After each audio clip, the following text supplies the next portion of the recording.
sepengetahuan saya ini tidak pernah setuju dengan adanya hukuman mati. Mati hidupnya manusia itu ditentukan oleh Tuhan. Bukan manusia yang menghukum manusia dengan mencabut nyawanya. Dan saya kembalikan kepada Undang-Undang Dasar kita pasal 28A. Dalam hal ini termasuk deklarasi universal terhak asasi manusia. Tidak ada yang dikatakan dalam hal ini menentang adanya hukuman mati. Saya kembalikan kepada tadi rekan Saur yang mengatakan bahwa Cina hukuman mati betul. Tapi tahu tidak, di Cina sampai hari ini korupsi makin merajalela.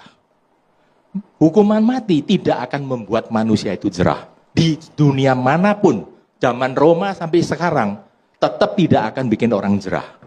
Jadi pendapat saya Pak, adalah bagaimana kita melakukan suatu pencegahan korupsi. Misalkan contoh, dalam amar putusan wajib dicantumkan oleh hakim. Tidak bisa dalam hal ini hanya kita mentafsirkan.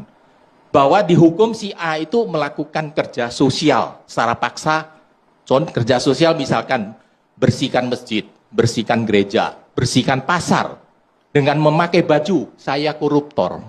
Itu akan membuat keluarganya itu malu.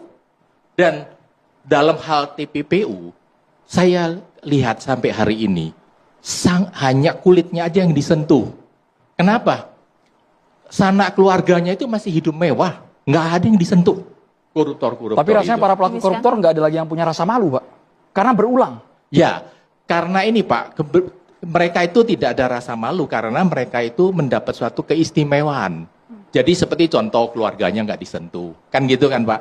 Sanak keluarganya nggak disentuh. Dengan kepintarannya Pak, apa seperti contoh mereka punya rumah mewah, punya uang banyak di Amerika, di Swiss, di segalanya. Nggak akan kesentuh. Tapi kalau misalkan mereka itu diwajibkan kerja sosial, kerja paksa itu adalah melanggar hak asasi manusia. Saya koruptor, dia pakai baju itu, mau nggak mau dia nyapu di jalan, dia nyapu di masjid, dia segala. Dia kan malu, keluarganya juga sangat malu. Itu akan bikin rasa jerah.